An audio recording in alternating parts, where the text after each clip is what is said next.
Jordan, let me ask you a question. You're a painter. Mm-hmm. That wasn't a question, but that was a statement. Andy.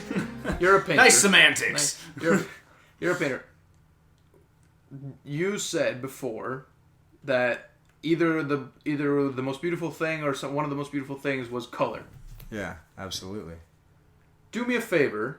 Think up of a color that doesn't belong or isn't yet in our visible light spectrum. It's quite impossible. Not that it doesn't exist. Hold on, not that it doesn't exist, but just try to think of one. I'm tasking you as the emperor of the world. It's called Gru. Tasking you. It's called what? It's called Gru. Is it? Oh, yeah. Okay. I'm missing shade of blue. Hume's missing a shade of blue. No, we're not getting there. We already addressed this, Alessandro. Hold on a second. See, I guess the way I see it is that add another color to things we can't see. Every color is quite new, and as you can compare one orange to the other orange to the other orange to the other orange. No. Forget. That's the thing. No. I realize you're trying to get me to say Zanipal or some random. No. I realize that there's something that I could not imagine, but if I could. What are you? I'm trying to get at is the way that we look at the world is limited, and the way that we then judge beauty by saying how much awe something gives us, how much lack of information something gives us. It is limited. It is limited, but it's in it. That's what makes it But it's in its beautiful. perfect form. If I was maybe a different animal or something else that could see another color, I would be missing the color that I see currently, and that is how equivalent exchange works. Yeah, that's exactly. I'll give color you is that. so beautiful, and it's not missing any color, because if it was, then I would be found wanting, and the goal is contentment. The goal is whoa. Well, whoa. Hold on, that opens up another can. I'm totally on the other side. Let's leave the viewers to that state. Viewers, what is contentment? What is contentment? Let us know. Contentment. Or listeners, really, because I mean they can only view a little bit of on YouTube. View with your ears. But it's fine. No, but that's what I'm trying to. That's what I'm trying to get at. What I'm trying to get at is the beauty of the idea. Forget bad ideas. Forget good ideas. Forget ideas that are. Hold on a second. To throw in about your ideas. Yeah. I'm sorry to interject. That's fine. But I've been thinking the whole time is with an idea, it has to come from an internal source and an external. And that's the way any equation works, is it's internal and external. If you have an idea about something, you have to have an idea about something. And that something is generally always external. Whether I have an idea about my own hand. Whether I have an idea about my hand, it's still external to me because I'm looking at it. And whether it's me, I don't necessarily know it. You know what I mean? As it's changing continually, everything is external as well as everything is internal. But you're playing with concepts, though. You're still playing with a concept of your hand. You're not actually thinking your hand. Oh, you're absolutely. Thinking about your hand. I'm thinking about my hand. Thinking about as I might be thinking about me thinking about me like, thinking about me thinking. That's fine. About. But what I'm trying to get at is that there's always a filter. There's always infinite regress. Yeah, we're on the third level of aesthetics here. Leonardo DiCaprio's about to bust through the door.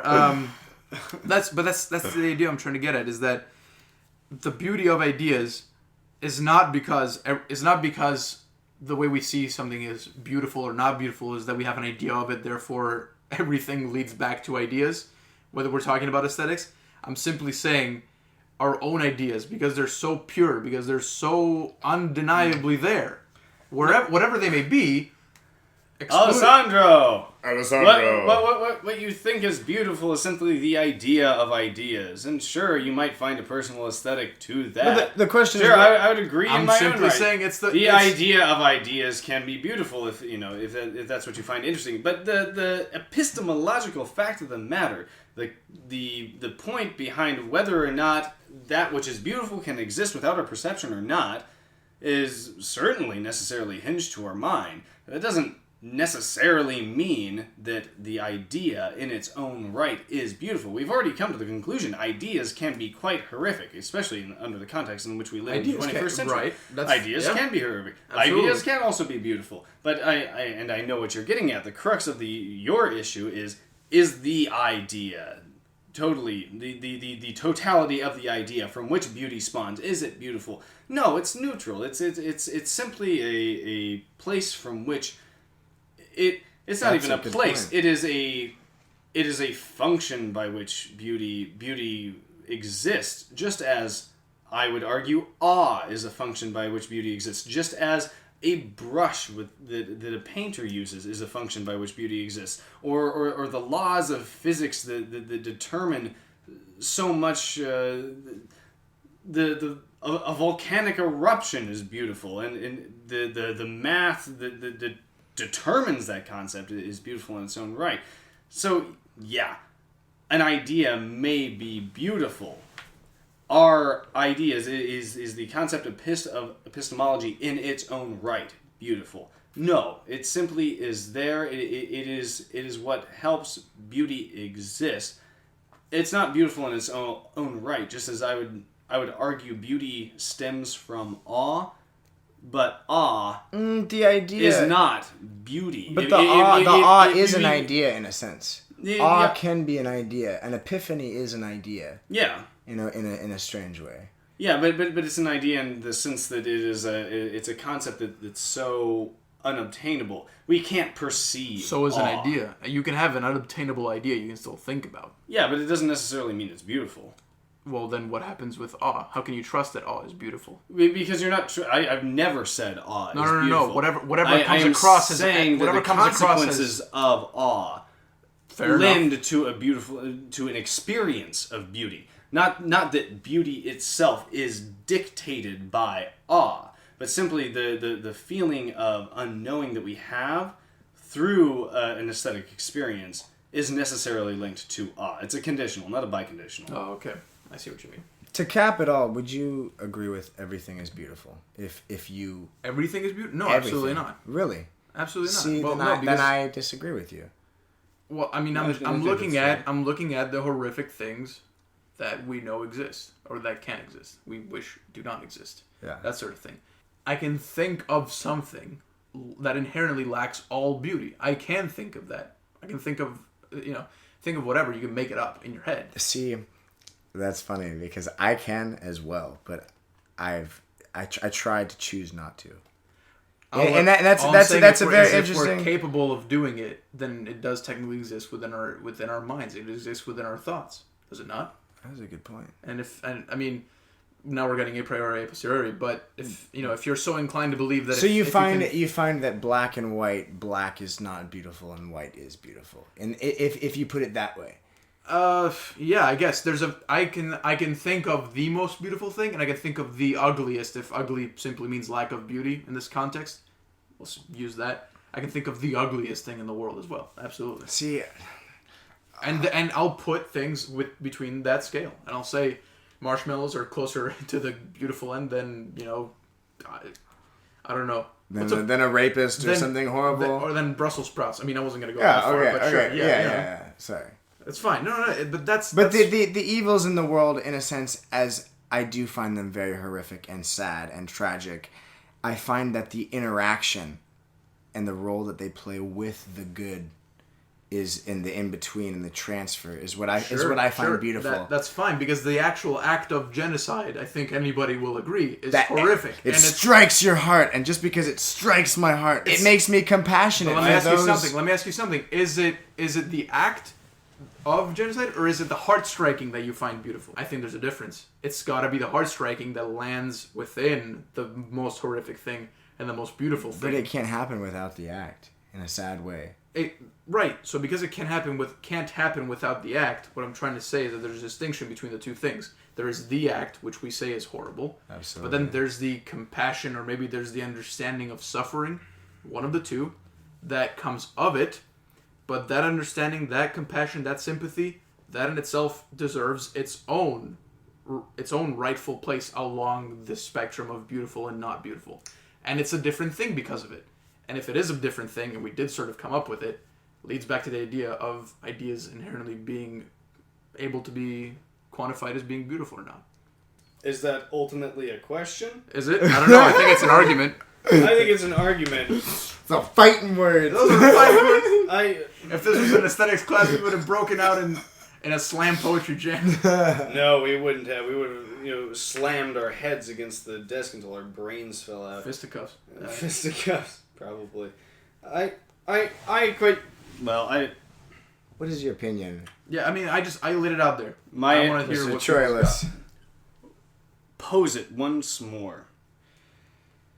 If we have a definite understanding of being capable of imagining or coming up with the most beautiful thing and the ugliest thing, remember ugly being simply a word for lack of beauty. So the ugliest would be something with no beauty at all. If we can come up with that, and we can come up with that spectrum, and then we say along that spectrum, that thing that has no beauty can generate secondary, tertiary thoughts or feelings within us that may be feelings of compassion or sympathy or understanding of certain human struggling, in specific cases, then can we not take those secondary and tertiary feelings, label them separate, and say that they in themselves are beautiful and justify the beauty that way, rather than saying something as terrible as the ugliest thing in the world is still beautiful? The problem with your rubric is it falls apart in the first point. You can't just have. You can't just. I mean, it's. You can certainly try on a personal level to have a maxim of that which is beautiful and that which is not. Can I quantify beautiful. one thing? This is always on a personal level. It's not on a group level. Well, then it doesn't flippin' matter. Well, why not? I mean, we're still talking about beauty being to the eye of the beholder, isn't it? Or no, yeah, beauty is in the eye of the beholder. It absolutely is. Beauty is in the eye of the beholder, but that. I feel like I need a diagram to prove my point here. You need some charts and I need some. predictions. Just try to imagine. Just try to imagine a scale where we're talking about the most beautiful thing at one. On my scale. On your scale, not my mine. scale. Definitely not So mine. tell me, there's the most beautiful thing on one end and the most ugly thing on the other end. Do they connect on a circle at the either end? No. It's linear. It's linear. It's completely linear. It's completely linear. And in the middle is vanilla ice cream that just has. Are you saying vanilla ice cream is not beautiful? Whoa. Get out. If it's vanilla, Bye, bean, everybody. Gotta go. You're thinking of it on a linear scale. That's impossible. I would not even presume to think of something that is most beautiful and least beautiful, simply because that which is least beautiful, I would still be able to. It wouldn't matter because there's still beauty within it that you can find, and that which is least beautiful. It's only conception. It's an only arbitrary ugly. conception. It's only ugly because you throw it on the ground and you put your foot on it. That's the only reason it becomes ugly. Let me rephrase. Let me call it something else. It's got no beauty. Period. It's not the least. It's not a relative scale. No, it's an absolute scale. Oh, once again, absolute say. The problem, okay. So then, what's problem pure is, beauty? Alessandro, you're confining yourself to this conception of having and not having. You're lacking an abstraction. There is, let's say, this. I don't know. What's the most mundane daily? Don't point a pen at me. I find that one of the most beautiful things on earth. I was not pointing a pen at you. I was simply holding it up. Oh, okay. One is threatening. You didn't even click it, dude. What? It's not even drawn. I dare you to throw an object at me, any object. Can I lightly toss it? And no, not physically, but yeah. Think of an object, sure, and challenge me to see if I cannot find beauty in it. Ooh, that's a dandy. Man, we got to think of this one because that's an answer that unfortunately is going to have to go to the comments because we're running a bit short on time. Multiple answers. Really. Multiple answers, yes. So if you do find something, and I will answer. You will answer. If you do find something you think is something that. Can you face the Troilus challenge? Find something that's absolutely disgusting, not beautiful. Sunday. Only at the. Yeah, so at a dome in the greater Washington area. Look, let's start to wrap this up because it's about that time. Did we actually say what we think is the most beautiful thing in the world? I think we did. I don't even want to. You don't want because quite frankly I think it's irrelevant. It has nothing to do with this conversation. There's something you would classify as the most beautiful thing you've seen ever in your life? No. There are many things that have had profound aesthetic effects upon me. Any one of those. I think the experience No. is the most beautiful thing. If you want to go as far out and out as from the fractal and broaden it as far as possible, I think the experience is the most beautiful thing. I could possibly agree with you on that. On that note, I wouldn't